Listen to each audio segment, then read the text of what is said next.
ನಮ್ಮ ಹಕ್ಕು ಸರ್ಕಾರಿ ವೈದ್ಯಕೀಯ ಕಾಲೇಜು ಬಿಡುವುದಿಲ್ಲ ಬಿಡುವುದಿಲ್ಲ ಬಿಡುವುದಿಲ್ಲ ಬೇಕು ಆರಂಭಿಸಿ ಸರ್ಕಾರಿ ವೈದ್ಯಕೀಯ ಕಾಲೇಜಿಗೆ ಕೊಡಲು ಆರಂಭಿಸಿ ಹೋರಾಟಗಾರ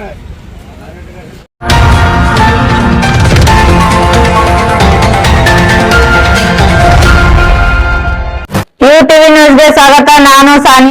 ದಿನ ಯತ್ನಾಳವರು ಡಿಪಿಪಿ ಅವ್ರಿಗೆ ಬೆಂಬಲ ಕೊಟ್ಟವರು ಎಲ್ಲ ಶಿವಾನಂದ ಪಾಟೀಲ್ ಅವರು ಅವ್ರಿಗೆಲ್ಲ ಪೇಮೆಂಟ್ ಮಾಡ್ತಾರೆ ಅಂತ ಹೇಳಿ, ಇದ್ರ ಬಗ್ಗೆ ನಿಮ್ ನಿಲುವೇನು ಸರ್?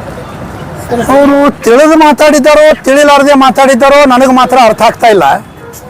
ಯಾಕಂದ್ರೆ ಒಬ್ಬ ಜವಾಬ್ದಾರಿಯುತ ಸ್ಥಾನದಲ್ಲಿದ್ದಂಥ ಶಾಸಕರು ಕಳೆದ ಅಂದಾಜು 3 ತಿಂಗಳುಗಳಿಂದ, ಇವತ್ತು ನನಗನ್ನಿಸ್ತದೆ 83ನೇ ದಿನ ಇರಬೇಕು, 3 ತಿಂಗಳುಗಳಿಂದ ನಿರಂತರವಾಗಿ ಜಿಲ್ಲೆಯ ವಿಶೇಷವಾಗಿ ನಗರದ ಎಲ್ಲ ಜನತೆ ಪಕ್ಷಾತೀತವಾಗಿ ಜಾತ್ಯತೀತವಾಗಿ ಹೃದಯ ಭಾಗ ಅಂಬೇಡ್ಕರ್ ವೃತ್ತದಲ್ಲಿ PPP ಮಾದರಿ ಬೇಡ, ಸರ್ಕಾರಿ ವೈದ್ಯಕೀಯ ಕಾಲೇಜ್ ಆಗ್ಬೇಕಂತೇಳಿ ಇಲ್ಲಿ ಹೋರಾಟ ನಡೆದದು. ನನಗೆ ಬಹಳ ಅಚ್ಚರಿಯಾಗಿದ್ದೇನಪ್ಪ ಅಂದ್ರೆ, ಈ ಹೋರಾಟಕ್ಕೆ ವಿದ್ಯಾರ್ಥಿ ಸಂಘಟನೆಗಳು, ದಲಿತ ಸಂಘಟನೆಗಳು, ಕರ್ನಾಟಕ ರಕ್ಷಣಾ ವೇದಿಕೆ, ಮಹಿಳಾ ಸಂಘಟನೆಗಳು, ರೈತ ಸಂಘಟನೆಗಳು, ಅಂಗವಿಕಲರು ಅಂದ್ರೆ ದಿವ್ಯಾಂಗರ ಒಂದು ಸಂಘಟನೆ, ಮಹಿಳಾ ಸಂಘಟನೆಗಳು, ಅವರಿವರೆನ್ನದೇ ಮಠಾಧೀಶರು ವಿಶೇಷವಾಗಿ ಅನೇಕ ವಿವಿಧ ಮಠಾಧೀಶರು, ಗಣ್ಯ ವ್ಯಾಪಾರಸ್ಥರು, APMC ವರ್ತಕರು, ಇವರೆಲ್ಲರಿಗೂ ನೀವು ಅಸಹ್ಯ ಮಾಡಿದಿರಲ್ಲ. ಇವರೆಲ್ಲರನ್ನೂ ಇವತ್ತು ನೀವು ಹಣ ತಗೊಂಡು ನಾವು ಇಲ್ಲಿ ಪ್ರತಿಭಟನೆ ಕೂತೀವತ್ತು ಹೇಳೋ ಉದ್ದೇಶ ಏನು? PPP ಅಂದ್ರೆ ಏನ್ರಿ ಮಾನ್ಯ ನಗರ ಶಾಸಕರೇ? ಪಬ್ಲಿಕ್ ಕಾ ಪೈಸಾ ಪ್ರೈವೇಟ್ ಮೇಲೆ ಲೂಟೋ ಯೋಜನೆಯನ್ನ ನೀವು ಇವತ್ತು ಕೆಲ ರಾಜಕಾರಣಿಗಳು ಮಾಡ್ತಾ ಇದ್ದೀರಿ ಅಂತ ನಮಗೆ ಸಂಶಯ ಬರ್ಲಿಕ್ಕತ್ತದ. ಹೋರಾಟಗಾರರಿಗೆ ನಿಂದನೆ ಮಾಡುವ ನಿಮ್ಮ ಉದ್ದೇಶವಾದರೂ ಏನು? ಹೋರಾಟಗಾರರು ಅಷ್ಟೇ ಅಲ್ಲ, ಈ ಹೋರಾಟದಲ್ಲಿ ಬೆಂಬಲವಾಗಿ ನಿಂತ ಪೂಜ್ಯರು, ಮಠಾಧೀಶರು, ವಿವಿಧ ಸಂಘಟನೆಗಳು, ಇವರನ್ನು ಎಲ್ಲ ನೀವು ಅಪಮಾನ ಮಾಡುವಂತ ಒಂದು ಈ ಬುದ್ಧಿ ನಿಮಗೆ ಯಾಕೆ ಬಂತು ಅನ್ನೋದು ನಮಗೆ ಇವತ್ತಿಗೂ ತಿಳಿತಾ ಇಲ್ಲ. ನಾನು ಇಷ್ಟೇ ಈ ಸಂದರ್ಭದಲ್ಲಿ ಹೇಳಲಿಕ್ಕೆ ಇಚ್ಛೆ ಪಡ್ತೀನಿ, ಯಾಕೆ ವಿಜಯಪುರಕ್ಕೆ ಸರ್ಕಾರಿ ವೈದ್ಯಕೀಯ ಮೆಡಿಕಲ್ ಕಾಲೇಜ್ ಆಗಬಾರ್ದು? ಯಾಕೆ ಆಗಬಾರ್ದಪ್ಪ ಅಂದ್ರೆ, ಕೆಲ ಲ್ಯಾಂಡ್ ಮಾಫಿಯಾಗಳು ಇದರಲ್ಲಿ ಹೊಕ್ಕಿದ್ದಾರೆ. ಈಗ ಹೊಸದು PPP ಮಾದರಿ ಏನಾದರೂ ಇವತ್ತು ಸಿದ್ದರಾಮಯ್ಯ ಸರ್ಕಾರ ಅನುಮೋದನೆ ಕೊಟ್ಟಿದ್ಯಾ ಅಂತಂದ್ರೆ ವಿಜಯಪುರದಲ್ಲಿ ದೊಡ್ಡ ಲ್ಯಾಂಡ್ ಮಾಫಿಯಾ ನಡೀತದೆ. ಅವಾಗ ಏನು ಮಾಡ್ತಾರೆ PPP ಅವರು? ಈಗಿರುವಂಥ 149 ಏಕರ್ ಸರ್ಕಾರಿ ಆಸ್ಪತ್ರೆಯಲ್ಲಿಯ ಜಾಗವನ್ನು ಬಿಟ್ಟು ಬೇರೆ ಜಾಗವನ್ನು ಖರೀದಿ ಮಾಡ್ತಾರೆ. This is called PPP. ಅದಕ್ಕೆ ಹೇಳಿದೆ ನಾನು, ಲ್ಯಾಂಡ್ ಮಾಫಿಯಾ ಆಗ್ತದೆ. ಅವಾಗ ಜಮೀನನ್ನು ಖರೀದಿ ಮಾಡ್ಲಿಕ್ಕೆ ರೊಕ್ಕ ತಗೋತಾರೆ. ಸಾರ್ವಜನಿಕರ ದುಡ್ಡನ್ನು, ಟ್ಯಾಕ್ಸ್ ಕಟ್ಟಿದಂತ ದುಡ್ಡನ್ನು ಕೊಳ್ಳೆ ಹೊಡೆಯುವಂತ ಒಂದು ವ್ಯವಸ್ಥಿತ ಸಂಚನ್ನು ರೂಪಿಸಿದ್ದಾರೆ. ಸರ್, ನಿಮ್ಮ ಮಾತಿನ ಅರ್ಥ ಏನಪ್ಪಾ ಅಂತ 152 ಎಕರೆ ಐತಲ್ಲ, ಅದನ್ನ ಎಲ್ಲ ರಾಜಕಾರಣಿ ಕೂಡಿ ಹಾಕಬೇಕಂತ ವಿಚಾರ ಮಾಡ್ಯಾರ. ಇದು ಇದ್ದಾಗ ಯಾಕೆ ನೀವು ಇನ್ನೊಂದು PPP ಮಾಡ್ಲಿಕ್ಕತ್ತೀರಿ ಅಂತ? ಟ್ರಾಮಾ ಸೆಂಟರ್ ಅದ, ಅಲ್ಲಿ ನರ್ಸಿಂಗ್ ಕಾಲೇಜ್ ಅದ, ಆರ್ಥೋಪೆಡಿಕ್ ಸೆಂಟರ್ ಅದ, ಭವ್ಯವಾದಂಥ ಕಟ್ಟಡವನ್ನು ಕಟ್ಟಿಕೊಟ್ಟಿದ್ದಾರೆ ಹಿಂದಿರುವಂಥ ಸಚಿವರು. PPP ಯಾಕೆ ಹೋಗ್ತಾ ಇದ್ದೀರಿ? ಉದ್ದೇಶ ಏನು? ಮಾನ್ಯ ಮುಖ್ಯಮಂತ್ರಿಗಳಿಗೆ ಇದರ ಬಗ್ಗೆ ಮಾಹಿತಿ ಹೋದೋ ಇಲ್ಲೋ? ಅಧಿವೇಶನ ನಡೆದ ತಮ್ಮ ಮಾಧ್ಯಮಗಳ ಮುಖಾಂತರ ನಾನು ಮುಖ್ಯಮಂತ್ರಿಗಳ ಗಮನಕ್ಕೆ ತರಲಿಕ್ಕೆ ಇಚ್ಛೆ ಪಡ್ತೀನಿ. 149 ಎಕರೆ ಸಾಕೇನ್ರಿ? ಅಷ್ಟು ಜಾಗ ಬಿದ್ದದ. ಇದಕ್ಕಿಂತ ಹೆಚ್ಚಿನ ಜಾಗವನ್ನು ನೀವು ಬೇರೆ ಕಡೆ ಖರೀದಿ ಮಾಡಿದ್ರ ಅರ್ಥ ಏನು? ಅದಕ್ಕಲ್ಲೇ ಹೇಳಿದೆ ನಾನು, ಪಬ್ಲಿಕ್ ಕಾ ಪೈಸಾ ಪ್ರೈವೇಟ್ ಮೇಲೆ ಲೂಟೋ. ಯಾರನ್ನು ಖುಷಿಪಡಿಸೋಸ್ಕರ ಈ ಸರ್ಕಾರಿ ಆಸ್ಪತ್ರೆಯಲ್ಲಿರುವಂಥ ಜಾಗವನ್ನು ಬಿಟ್ಟು ನೀವು ಬೇರೆ ಜಾಗ ತಗೊಂಡು PPP ಮಾಡ್ಲಿಕ್ಕೆ ಹೊಂಟೀನಿ. ಇದ್ರ ಉದ್ದೇಶ ಆದರೂ ಏನು? ನಾನು ಇಷ್ಟೇ ಕೇಳ್ತೀನಿ, ಕೇವಲ ಬಡ ವಿದ್ಯಾರ್ಥಿಗಳಿಗೆ ಮಾತ್ರ ಅದು ಉಪಯೋಗ ಆಗಂಗಿಲ್ಲ. ವೈದ್ಯಕೀಯ ಶಿಕ್ಷಣ ಪಡೆಯುವಂಥದ್ದು ಏನು ಇವತ್ತು ಮಿರಾಜ್, ಸಾಂಗ್ಲಿ, ಮುಂಬೈ, ಬೆಂಗಳೂರಿಗೆ ಹೋಗ್ತಾರಲ್ಲ ರೋಗಿಗಳು ದೊಡ್ಡ ದೊಡ್ಡ ಚಿಕಿತ್ಸೆಗಾಗಿ, ಅವರಿಗೆ ವಿಜಯಪುರದಲ್ಲೇ ನಾಳೆ ಒಂದು ಸರ್ಕಾರಿ ವೈದ್ಯಕೀಯ ಕಾಲೇಜ್ ಆದರೆ ಇಲ್ಲೇ ಚಿಕಿತ್ಸೆ ಕೊಡ್ಬೋದು. ಇಲ್ಲಿ ಕೂತಂಥವ್ರು ಯಾರ ಮಕ್ಕಳಿಗೂ ವೈದ್ಯಕೀಯ ಸೀಟ್ ಬೇಡ. ಇವತ್ತು ನಾನೇ ಹೇಳ್ತೀನಿ, ನನ್ನ ಮಗ ಇದ್ದಾನ ಒಬ್ಬ, ಅವನಿಗೂ ನಾವು ವೈದ್ಯನನ್ನಾಗಿ ಮಾಡ್ಲಿಕ್ಕೆ ಹೊಂಟಿಲ್ಲ. ಅವನನ್ನು ಕೂಡ ನಾನು ಬರುವಂಥ ದಿನಗಳಲ್ಲಿ ಭಾರತೀಯ ಸೇನೆಗೆ ಸೇರಿಸ್ತೀನಿ. ಈ ಹೋರಾಟಕ್ಕೆ ನಾವು ವೈದ್ಯಕೀಯ ಬಡವರ ಮಕ್ಕಳಿಗಾಗಿ ನಾವೆಲ್ಲ ಸೇರಿದ್ದೇವೆ. ಇಲ್ಲಿ ಇಲ್ಲೇ ನಮ್ಮ ಎಲ್ಲ ಮುಖಂಡರು ಏನಿದೆ ಪಕ್ಷಾತೀತವಾಗಿ ಬಡವರ ಮಕ್ಕಳಿಗಾಗಿ ಇಲ್ಲಿ ಸೇರಿದ್ದಾರೆ. ಅವ್ರಿಗೆ ನೀವು ರೊಕ್ಕ ತೊಗೊಂಡು ಮಾಡ್ತಾರ ಅಂದ್ರೆ ಅರ್ಥ ಏನು? ಸರ್ ಮಾನ್ಯ ಶಾಸಕರು ಇನ್ನೊಂದು ಹೇಳ್ತಾರೆ ಏನಂತ ನಾನು PPP ಬೇಕಂತ ಹೇಳಿಲ್ಲ. ನಾನು ಸದನದಾಗ ನನಗೂ ಸರ್ಕಾರಿ ಮೆಡಿಕಲ್ ಕಾಲೇಜ್ ಬೇಕಂತ ಹೇಳ್ತಾರೆ. ಶರತ್ ಪ್ರಕಾಶ್ ಅವರು ಏನಂತರು ಇಲ್ಲ ನಿಮ್ಮ ಜಿಲ್ಲೆ PPP ಮಾದರಿ ಮೆಡಿಕಲ್ ಕಾಲೇಜ್ ಈಗಾಗಲೇ ಮಂಜೂರಾಗಿದೆ ಅಂತಂದ್ರೆ ನಾವು ಯಾರೇ ಹೂಡಿಕೆ ಮಾಡ್ತೀವಿ ಅಂತಂದ್ರೆ ನಾವು 5 ವರ್ಷ ಹೂಡಿಕೆ ಮಾಡ್ತೀನಿ ಅಂತ ಹೇಳಿ ಅಂತ ಹೇಳಿದ್ರು. ಅದನ್ನು ಅವರು ಸರ್ಕಾರಿ ವೈದ್ಯಕೀಯ ಕಾಲೇಜಿಗೆ ಬೇಡಿಕೆ ಇಟ್ಟಿದ್ರಪ್ಪ ಅಂದ್ರೆ ಅದನ್ನು ನಾನು ಸ್ವಾಗತ ಮಾಡ್ತೀನಿ. ನನಗೆ ಪ್ರಶ್ನೆ ಬಂದಿದ್ದು ಅದು ಅಲ್ಲ.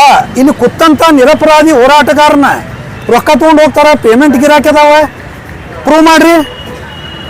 ನಾ ಇವತ್ತು ಬಂದೀನಿ. ಇವತ್ತು ಇದೇ ಬಂದ ತಕ್ಷಣ ಕೇಳಿದರು. ಮೊದಲ ಹೋರಾಟ ನಾನು ABP ಇದವ್ರು ಇಲ್ಲಿ ಬಂದಾಗ ಇಲ್ಲಿ ಏನು ನಡೆದದಂತ ನೋಡಿ ನಿಂತು ಹೋರಾಟಕ್ಕೆ ನನ್ನೇನವ್ರು ಇದು ಮಾಡಿರಲಿಲ್ಲ. ಇಲ್ಲಿ ಏನು ನಡೆದದಂತ ನಿಂತು ನೋಡಿ ಅವ್ರು ಹೋರಾಟದ ಸರಿ ಅದ ಒಂದು ಸ್ಟೇಟ್ಮೆಂಟ್ ಕೊಟ್ಟಂತ ವ್ಯಕ್ತಿ ನಾನು.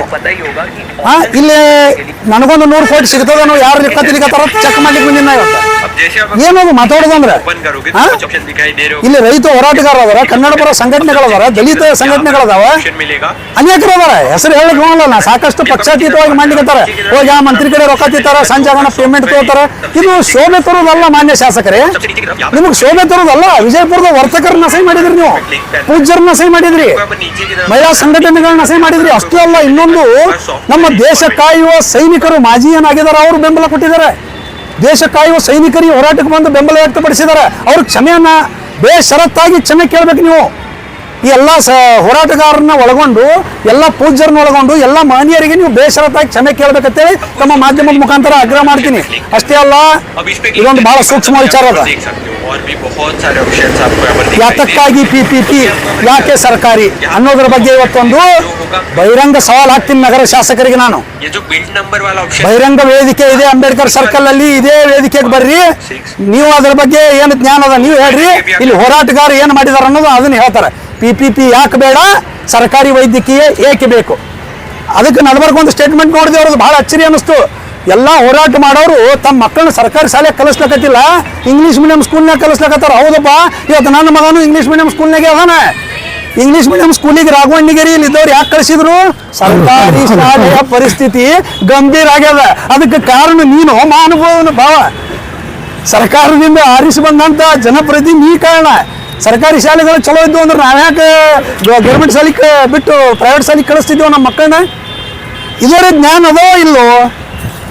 ಇದನ್ನ ವಿಜಯಪುರ ಜನತೆ ಪರವಾಗಿ ಕೇಳಿಕತ್ತೀನಿ ನಾನು. ಅದಕ್ಕೆ ಅಸಂಬದ್ಧವಾಗಿ ನಿಮ್ಮ ರಾಜಕಾರಣ ಏನೇ ಇಟ್ಕೋರಿ ನೀವು, ಶಿವಾನಂದ ಪಾಟೀಲ್ ಇರ್ಬೋದು, ಬಸನಗೌಡ್ರು ಇರ್ಬೋದು, ಯಾವುದೇ ರಾಜಕಾರಣಿ ಇರ್ಬೋದು, ನಿಮ್ಮ ರಾಜಕಾರಣ ನಿಮ್ಮ ಮಟ್ಟಿಗೆ ಇಟ್ಕೊಳ್ರಿ. ಅದನ್ನು ತಂದು ಹೋರಾಟಗಾರ ಮೇಲೆ ಹಾಕ್ಬೇಡ್ರಿ. ಹೋರಾಟಗಾರ ರೊಕ್ಕ ತಗೊಂಡು ಹೋರಾಟ ಮಾಡ್ತಾರ. ಇವತ್ತು ಇಲ್ಲಿ ಕೇಳಿಗೆ ಇಚ್ಛೆ ಪಡ್ತೀನಿ ನಾನು. ಇವತ್ತು ಎಷ್ಟೊಂದು ಪ್ರೀತಿ ವಿಶ್ವಾಸದಿಂದ ಇಲ್ಲಿ ಬಂದು ಕೂತಾರ. ಯಾಕೆ ಕೂತಾರ ಅಂದ್ರೆ ಬಡವ್ರ ಮಕ್ಕಳಿಗೆ ಅನುಕೂಲ ಆಗಲಿ, ನಮ್ಮ ನಾಳೆ ಏನಾದರೂ ಚಿಕಿತ್ಸೆಗೆ ಹೋಗ್ಬೇಕಂದ್ರೆ ನಮಗೆ ವಿಜಯಪುರನಾಗೆ ಸರ್ಕಾರ ದವಾಖಾನೆ ಆಗಲಿ ಅಂತ ಬಂದು ಕೂತಾರ ಅವರು. ಅದ್ರ ಸಂಬಂಧ ಬಂದು ಕೂತಾರೆ. ಇಲ್ಲಿ ನಮ್ಮ ಮಕ್ಕಳನ್ನ ನಾವು ವೈದ್ಯರನ್ನಾಗಿ ಮಾಡ್ಲಿಕ್ಕೆ ಬಂದು ಕೊಟ್ಟಿಲ್ಲ, ಗೌರ್ಮೆಂಟ್ನಾಗ ಪುಗಟ್ ಸೀಟ್ ತೋಳಿಗೆ ಬಂದು ಕೊಟ್ಟಿಲ್ಲ. ಜಿಲ್ಲೆಯ ಪ್ರತಿಭಾವಂತ ವಿದ್ಯಾರ್ಥಿನಿಯರಿಗೆ ಅನುಕೂಲ ಆಗಲಿ ಅಂತೇಳಿ ನಾವು ಕೂತೇವಿ. ಅದಕ್ಕೆ ತಿಳಿದು ಮಾತಾಡ್ತಿರೋ ತಿಳಿಲಾರದೆ ಮಾತಾಡ್ತಿರೋ, ದಯಮಾಡಿ ನಿಮ್ಮ ಹೇಳಿಕೆಯನ್ನು ತಪ್ಪಾಗಿ ನಾನು ಇವತ್ತು ಹೋರಾಟಗಾರರಿಗೆ ನಿಂದನೆ ಮಾಡಿದ್ದೀನಿ. ಹಾಗೂ ಅದರಲ್ಲಿ ಭಾಗಿಯಾದಂಥ ಪೂಜ್ಯರಿಗೆ ನಾನು ಇವತ್ತು ಆರೋಪಪಡಿಸಿನಿ. ಬೇಷರತ್ತು ಕ್ಷಮೆ ಕೇಳ್ರಿ. ಇಲ್ಲಿಕಂದ್ರೆ ವಿಜಯಪುರ ಜನತೆಗೆ ನಾನು, ಸ್ವಾಭಿಮಾನಿ ಜನತೆಗೆ ನಾನು ಆಗ್ರಹ ಮಾಡ್ತೀನಿ. ವಿಜಯಪುರದ ಸ್ವಾಭಿಮಾನಿ ಜನತೆಗೆ ತಮ್ಮ ಮಾಧ್ಯಮದ ಮುಖಾಂತರ ಆಗ್ರಹ ಮಾಡ್ತೀನಿ. ನಗರ ಶಾಸಕರನ್ನ ಅವರು ಕ್ಷಮೆ ಕೇಳುವವರೆಗೆ ಯಾವುದೇ ಸಭೆ ಸಮಾರಂಭಗಳಿಗೆ ನೀವು ಕರೀಲೇಬೇಡ್ರಿ ಅಂತ ಗೊತ್ತಾಗ್ತದೆ ಅವ್ರು ಮಾಡಿ ತಪ್ಪದೋ ಇಲ್ಲೋ ಅನ್ನೋದು. ಅದಕ್ಕೆ ದಯಮಾಡಿ ಇದರಲ್ಲಿ ಮಾನ್ಯ ಶಾಸಕರೇ ರಾಜಕೀಯ ಮಾಡಬೇಡ್ರಿ. ನಿಮ್ಮ ಬಗ್ಗೆ ಗೌರವವಾದ ಒಬ್ಬ ಜನಪ್ರತಿನಿಧಿ ಅದಿರಿ. ಅದಕ್ಕೆ ನಿಮ್ಮ ಹೇಳಿಕೆಯನ್ನು ಹಿಂಪಡೆದು ಬೇಷರತ್ತಾಗಿ ಹೋರಾಟಗಾರರು ಹಾಗೂ ಎಲ್ಲ ಹೋರಾಟಕ್ಕೆ ಬೆಂಬಲ ನೀಡಿದಂತ ಜನತೆಯನ್ನು ಕ್ಷಮೆಯನ್ನು ಕೋರಬೇಕಂತೇಳಿ ತಮ್ಮೆಲ್ಲರ ಮುಖಾಂತರ ನಾನು ಆಗ್ರಹ ಮಾಡ್ತೀನಿ. 30 ವರ್ಷದಿಂದ ನಗರ ಶಾಸಕರ ಜೊತೆ ಕೂಡಿದ್ವಿ. ಹೌದು, PPP ವಿರುದ್ಧ ನಮ್ಮ ಈಗಾದರೂ ಆಗಿಲ್ಲ. ನಾನು ಯಾರು ವಿರೋಧ ಅಲ್ಲ, ನಾ ರಾಜಕಾರಣಿನೂ ಅಲ್ಲ. ಯಾರು ಒಳ್ಳೆ ಕೆಲಸ ಮಾಡಿದಾಗ ಹಿಂದೆ ನಾನು ನಮ್ಮದೇ BJP ಸರ್ಕಾರ, ನಾ BJP ಯುವ ಮೋರ್ಚಾ ಅಧ್ಯಕ್ಷನಾಗಿ ಕೆಲಸ ಮಾಡಿದ್ದೀನಿ. ಹಿಂದೆ ಕೂಡ ನಾನು ಅನೇಕ ಸಾಮಾಜಿಕ ಹೋರಾಟಗಳನ್ನು ಮಾಡಿದ್ದೀನಿ. PPP ವಿರುದ್ಧ ದನಿನೂ ಎತ್ತಿದ್ದೀನಿ. ಈ ಹೋರಾಟ ಪ್ರಾರಂಭವಾಗುವ ಪೂರ್ವದಲ್ಲಿ PPP ವಿರುದ್ಧ ದನಿ ಎತ್ತುವುದರಲ್ಲಿ ನಾನು ಅದೀನಿ. PPP ಅರ್ಥವನ್ನು ತಿಳಿಸ್ಕೊಟ್ಟಿದ್ದೀನಿ. ಯಾರ ವಿರುದ್ಧ ನಂದು ಹೋರಾಟ ಅಲ್ಲ, ವ್ಯಕ್ತಿಯ ವಿರುದ್ಧ ಹೋರಾಟ ಅಲ್ಲ, ಯಾವುದೇ ಪಾರ್ಟಿಯ ವಿರುದ್ಧ ಅಲ್ಲ. ಇದರಲ್ಲಿ ರಾಜಕಾರಣ ಇಲ್ಲ. ಹೋರಾಟಗಾರರಿಗೆ ಇವತ್ತೇನು ಬೈದಿದ್ದಾರ, ಹೋರಾಟದಲ್ಲಿ ನಾನು ಭಾಗಿಯಾಗಿದ್ದೆ, ಪೂಜರು ಭಾಗಿಯಾಗಿದ್ದರು. ಅದು ನೋವಾಗಿ ನಾನು ಇಲ್ಲಿ ಬಂದಿದ್ದೀನಿ. ಅದನ್ನ ಅವರ ಹೇಳಿಕೆಯನ್ನು ಖಂಡನೆ ಮಾಡ್ಲಿಕ್ಕೆ ಇಲ್ಲಿ ನಾನು ಬಂದಿದ್ದೀನಿ. ಅದಕ್ಕೆ ಇದರಲ್ಲಿ ರಾಜಕೀಯ ದಯಮಾಡಿ ಯಾವ ಮಾಧ್ಯಮದವರು ಬೆಳೆಸ್ಲಿಕ್ಕೆ ಹೋಗ್ಬೇಡ್ರಿ. ಕಾಂಗ್ರೆಸ್ ಸರ್ಕಾರ ಯಾರು ಹೇಳ್ತಾರ್ರಿ? ಅದು ಅವರ ವೈಯಕ್ತಿಕ ಹೇಳಿಕೆ. ಅದರ ಬಗ್ಗೆ ನಾನು ಯಾವುದು ರಾಜಕೀಯ ಟೀಕೆ ಟಿಪ್ಪಣಿಗಳನ್ನು ರಾಜಕೀಯ ವ್ಯಕ್ತಿಗಳ ಹೇಳಿಕೆಗೆ ಪ್ರತಿಕ್ರಿಯೆ ನೀಡುವುದಿಲ್ಲ. ಈ ನಗರ ಶಾಸಕರು ಹೋರಾಟಗಾರರ ಮೇಲೆ ಗಂಭೀರ ಆಪಾದನೆ ಮಾಡಿದ್ದಕ್ಕೆ ನಾನು ಇಲ್ಲಿ ಬಂದಿದ್ದೇನೆ. ಸರ್, ಶಿವಾನಂದ ಪಾಟೀಲ್ರು ಮತ್ತು ಯತ್ನಾಳ್ ಅವರ ನಡುವಂತ ವೈಮನಸ್ಸಿಂದ ಈ ಮಾತು ಬಂದಿದೆ ಅಂತ ಅನಿಸುತ್ತಾ? ಆ ವೈಮನಸ್ಸನ್ನು ದಯಮಾಡಿ ಏನಾದರೂ ಇತ್ತಂದ್ರೆ ನಿಮ್ಮೊಳಗೆ ಇಟ್ಕೊಳ್ರಿ. ಅದನ್ನು ತಂದು ಹೋರಾಟಗಾರರ ಮೇಲೆ ಹಾಕೋದು, ಪೂಜ್ಯರ ಮೇಲೆ ಹಾಕೋದು, ನಮ್ಮ ಎಲ್ಲ ಸಂಘಟನೆಗಳ ಮೇಲೆ ಹಾಕೋದು ನೀವು ಮಾಡಬೇಡ್ರಿ. ನಿಮ್ದು ನೀವು ಏನಾದ್ರು ಅದು ಮಾಡ್ಕೋರಿ.